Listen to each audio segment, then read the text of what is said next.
খাগড়াছড়ির পানছড়ি উপজেলায় পবিত্র ঈদুল আজহা উপলক্ষে মারমা ও ত্রিপুরা সম্প্রদায়ের ২৮ জন হতদরিদ্র ব্যক্তির মাঝে অনুদান বিতরণ করা হয়েছে। অনুদান বিতরণ অনুষ্ঠানে উপস্থিত ছিলেন পানছড়ি উপজেলা বিএনপির সাধারণ সম্পাদক ইউসুফ আলী, যুগ্ম সম্পাদক মোহাম্মদ তোফাজ্জল হোসেন এবং সাংগঠনিক সম্পাদক মোহাম্মদ ইসমাইল হোসেন। এ সময় বক্তারা বলেন, সমাজের অসহায় ও সুবিধাবঞ্চিত মানুষের পাশে দাঁড়ানো মানবিক দায়িত্ব।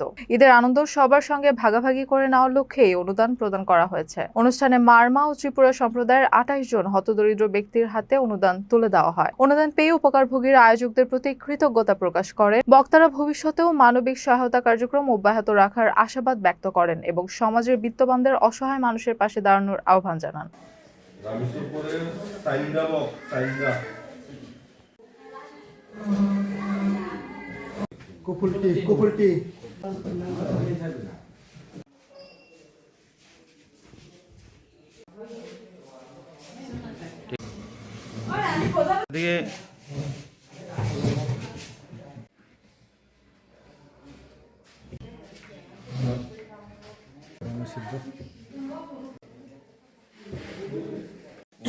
মুসলিমদের পাশাপাশি পাহাড়ি জনগোষ্ঠী আপনারা যারা রয়েছেন, আপনারাও আমাদের ভাই, আমাদের বোন, যাতে আমরা সবাই ভাগাভাগি করে সকল আনন্দগুলো করতে পারি।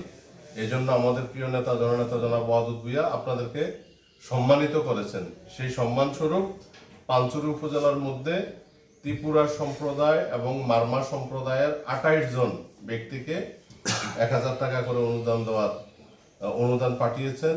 ইতিমধ্যে এই অনুদান আমাদের পানছড়ি উপজেলার নির্বাহী অফিসার মহোদয় এর বরাবর এটা জমা হয়েছে এবং ব্যাংক থেকে উত্তোলন হয়েছে। আজকে আনুষ্ঠানিকভাবে আমাদের পানছড়ি উপজেলা বিএনপির নেতৃবৃন্দদের উপস্থিতিতে আমরা এই আর্থিক অনুদান আমাদের প্রিয় নেতা কর্তৃক প্রদত্ত এই আর্থিক অনুদান আমরা আপনাদের হাতে প্রদান করব।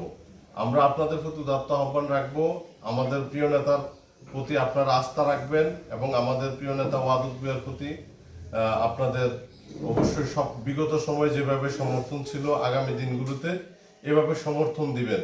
কারণ আমাদের নেতা একজন অসাম্প্রদায়িক নেতা, উনি সবাইকে সমহারে সুষম বন্টনের মাধ্যমে উন্নয়ন করে যাচ্ছেন।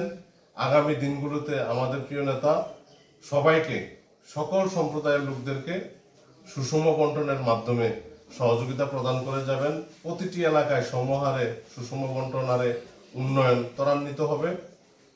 আমরা অনুরোধ করব সকলে মিলেমিশে আমরা আমাদের প্রিয় নেতার নেতৃত্বে খাগড়াছড়ি জেলায় বিএনপির যে দুর্গ গড়ে উঠেছে, এই দুর্গ আমরা রক্ষা করব। এই দুর্গের জন্য আমাদের যা যা করণীয়, যার যার অবস্থান থেকে আমরা কাজ করব। সর্বোপরি আমাদের প্রিয় নেতা ওয়াদুদ ভূঁইয়ার জন্য আপনারা দোয়া করবেন এবং আমাদের প্রধানমন্ত্রী তারেক রহমান, ওনার প্রতি আপনারা আস্থা রাখবেন, ওনার জন্য আশীর্বাদ করবেন, দোয়া করবেন, যাতে করে আগামী দিনগুলো আমরা সুন্দরভাবে এই পাহাড়ে সমতলের ন্যায় আমরা উন্নয়নের অংশীদারিত্ব হতে পারি এবং প্রতিটি এলাকায় যাতে আমরা দৃশ্যমান উন্নয়ন করে এই এলাকার জনগণের পাশে থাকতে পারি, এই আশাবাদ ব্যক্ত করে